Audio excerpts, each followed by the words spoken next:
On commence cette vidéo avec la suite du drama sur le Terra Luna avec le cofondateur Do Kwon qui a proposé notamment une nouvelle blockchain sur le Luna. Donc la blockchain actuelle s'appellerait Terra Classic et la nouvelle blockchain s'appellerait Terra. Il a soumis ce vote à la communauté Terra Luna. Le problème c'est qu'il y a beaucoup de résistance pour l'instant hein, dans ce vote parce que ceux qui ont acheté le Luna après que l'UST soit passé sous les 1 $, notamment sur Binance, n'auraient quasiment droit à rien. Donc on a une réponse assez cinglante de CZ, le patron de Binance, qui a déclaré que cela ne fonctionnera pas et que ce fork avec une nouvelle blockchain ne donnera aucune valeur. Lui, ce qu'il propose, c'est d'abandonner les Luna. On voit que Do Kwon, le cofondateur de Terra, s'accroche vraiment à son token Luna et CZ propose d'abandonner complètement les Luna pour tenter de rembourser uniquement les possesseurs d'UST à un ratio donc de 1 UST pour 1 USDC et en commençant par les plus petits porteurs. Donc on voit que le patron Binance essaie de marquer des points en indemnisant un maximum de ses utilisateurs, alors que de l'autre côté, on a le patron de Terra Luna, Do Kwon, qui lui préférait un plan davantage axé sur la récompense des membres de la communauté Terra Luna pour notamment conserver ces développeurs qui font son point fort. Un article très intéressant de Coin Tribune qui nous annonce que comme en 2000, durant la crise des valeurs technologiques, la Fed est en train d'euthanasier la tech et la crypto-monnaie. Il nous explique qu'avec la hausse des taux, forcément, on a beaucoup moins d'investisseurs qui sont intéressés par le financement de startups dans la technologie et dans la crypto et qui préfèrent avoir de l'argent placé dans des obligations, notamment à 8% des obligations d'État, qui représentent beaucoup moins de risques que des startups technologiques ou alors des boîtes dans la crypto. Je vous mettrai le lien juste en dessous de la vidéo, c'est vraiment un article hyper intéressant. Il n'y a rien non plus d'alarmant, hein. Il faut se rappeler que durant la crise des valeurs technologiques, il y a de nombreux journaux qui annonçaient que c'était la fin d'Internet, mais on a eu justement une épuration du marché très saine pour le long terme avec de grosses entreprises qui ont résisté et qui sont devenues de plus en plus fortes justement grâce à ce crack des valeurs technologiques. Donc on peut espérer que ce soit le même dans le marché et crypto avec une disparition de 90 à 95% des projets qui n'apportent aucune valeur réelle et un renforcement des meilleurs projets.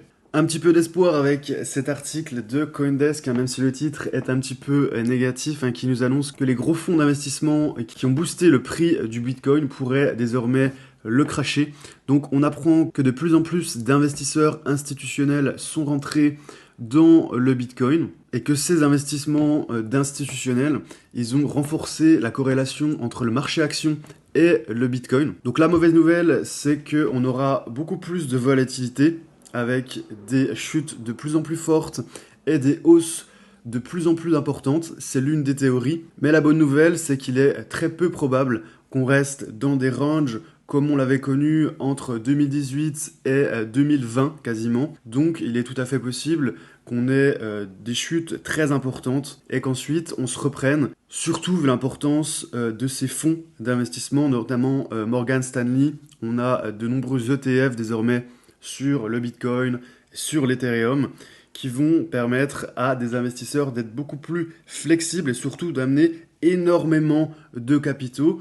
Donc c'est l'une des théories qui revient. On a peut-être des marchés baissiers qui vont arriver assez rapidement, mais la bonne nouvelle, c'est que ça pourrait repartir aussi très fortement et très rapidement. Du côté de Twitter, on a une autre bonne nouvelle avec Carmelo Big Bags qui nous annonce que le nombre d'ordres d'achat par les whales, qui sont les gros portefeuilles, a explosé sur Bitfinex. Donc on voit que pas mal d'institutionnels commencent à se repositionner sur ces niveaux, sur le niveau des 30 000. On a aussi Cryptost qui nous annonce que CZ, donc le patron de Binance, qui a évoqué les investissements de son groupe sur l'écosystème Terra, qui après avoir atteint 1,6 milliard de dollars, ne valent plus que 3000 $ aujourd'hui, et qui annonce que les bénéfices du staking sur Luna seront redistribués aux personnes lésées par l'affaire. Donc on voit cette priorité toujours sur Binance de mettre leurs clients avant toute chose, avant le profit. Vous voyez, L'objectif de Binance, c'est d'avoir la meilleure expérience client et la meilleure réputation possible. Donc voilà pour Binance qui marque encore des points. En ce qui concerne le Fear and Greed Index, on est sur l'extrême peur, on est à 8. Alors je ne me rappelle pas d'avoir eu un niveau aussi bas, même historiquement. Je ne sais pas si c'était arrivé. On a eu peut-être un petit peu plus bas en 2019. Donc en 2019, en août 2019, hein, c'était quand on avait eu un crack.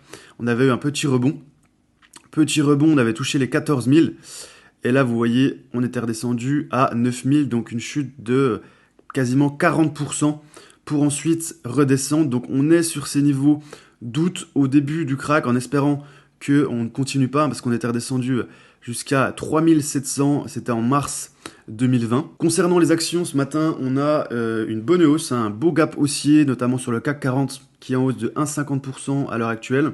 Et le DAX à 1,6%, pourquoi pas aller retaper ces 6500 points. On a le dollar toujours au plus haut depuis 2017. On est vraiment sur un énorme niveau. Là, on est sur l'index dollar, le dollar index.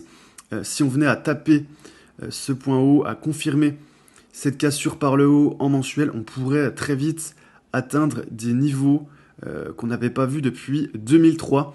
Donc le dollar est très haussier depuis le début de la guerre en Ukraine. Donc ça, c'est un signal plutôt baissier pour le Bitcoin. Si on a un dollar qui est très fort, le Bitcoin forcément va un petit peu diminuer, sa valeur va diminuer contre le dollar. Le Bitcoin, justement, donc on est en train de tenir cette zone des 30 000. Je vous avais dit hier qu'on a clôturé en marteau. On est venu retester un petit peu cette zone, à voir si on clôture en dessous ou si on venait à rebondir par là. Pour l'instant, cette zone des 30 000 tient. Tant qu'elle tient, on ne viendra pas à court terme retoucher les 20 000 pour l'instant, mais en tout cas, c'est clairement la zone à surveiller. C'est le niveau des 30 000 qui est un chiffre rond très important psychologiquement et aussi qui correspond à ce point bas qu'on avait eu en juin 2021. Donc hausse aujourd'hui de 2,3% du Bitcoin et de 3% de l'Ethereum. Pour les autres crypto-monnaies, pareil, on est sur une légère hausse aujourd'hui, petit rebond. On a le BNB, on a Solana qui sont à plus de 4% de hausse. On a aussi Avalanche, l'écosystème qui monte bien aujourd'hui. Et Bitcoin et Ethereum sur 2,6 et 2,9%. Voilà pour ce point de marché. Pensez à mettre un like, mais aussi à mettre toutes vos remarques dans les commentaires. Vous avez aussi le guide pour investir en période de crise. Pensez à le télécharger. Je vous mets le lien juste en dessous de la vidéo et pensez aussi à vous abonner si ce n'est pas encore fait. Voilà, je vous souhaite une excellente journée et à demain.